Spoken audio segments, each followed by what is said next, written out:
그리스도의 평강이 여러분과 함께 해주시기를 기원합니다. 오늘 본문에서 솔로몬 왕 이후에 이스라엘 왕국은 남북으로 분열됩니다. 열왕기서는 분열된 역사를 기록하면서 과거의 잘못을 되풀이하지 않도록 언약의 말씀들을 통하여 교훈합니다. 솔로몬 왕은 전무후무한 번영을 이루었습니다. 하지만 북쪽 지파 사람들은 무거운 세금과 강제 노동에 동원되어 고통당하고 있었습니다. 솔로몬이 죽은 후 여로보암은 이스라엘을 대표해서 솔로몬의 아들 르호보암에게 세금 감면과 노동 조건 개선을 요구했습니다.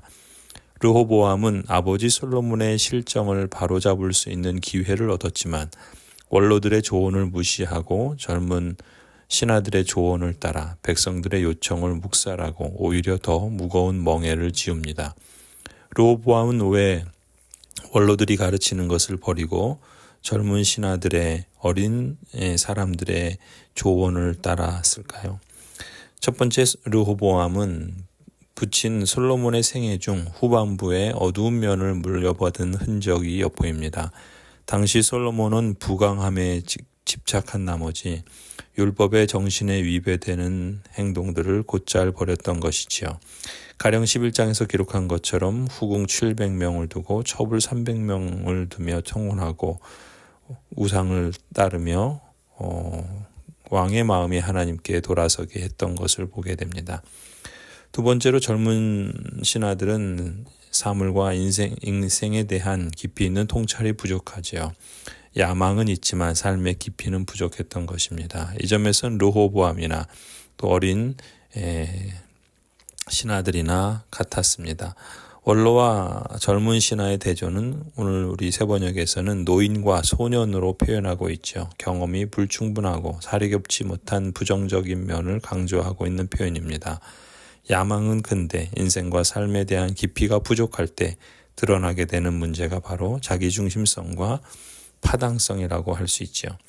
그래서 자리와 사람들의 인정을 얻고자 하지만 자신의 유익을 먼저 추구하고 공동체 전체를 고려하지 아니하며 공적인 역할과 책임을 간과하게 되는 것입니다.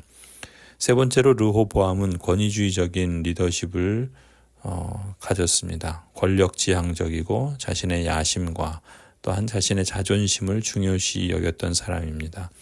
이제 왕권을 솔로몬으로부터 받아서 통치를 시작한 르호보암에게 멍에를 가볍게 해달라는 백성들의 요구는 자칫 그의 권위에 대한 도전으로 받아들여졌고 그 자체로 자존심 상하는 일로 여겨 용납할 수 없었던 것으로 보입니다.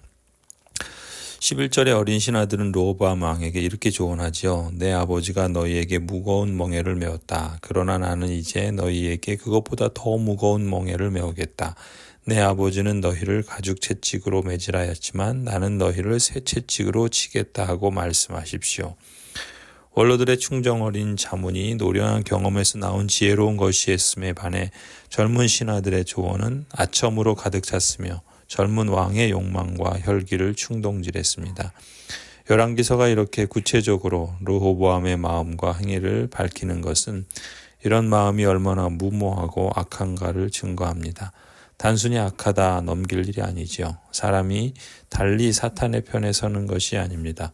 선을 행하지 않으면 곧 하나님의 뜻을 따르지 않는 것이고 악을 행하는 것은 곧 사탄의 편에 있다는 것이지요. 사탄은 처음부터 거짓말하는 자요. 교묘한 말로 이간질을 해서 하나님과 사람 사이의 관계에 금이 가게 해서 샬롬을 깨뜨리고 이어서 사람과 사람 사이에서도 똑같은 일을 조장합니다.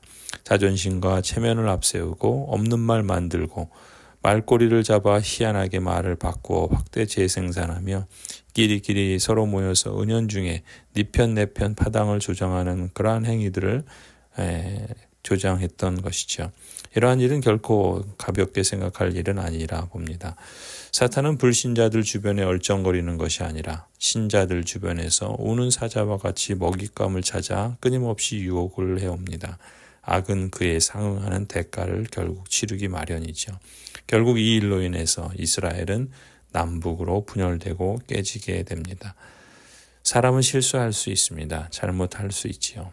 그때 돌이키고 용서를 구하는 것이 바른 신앙의 자세라 할 수 있습니다.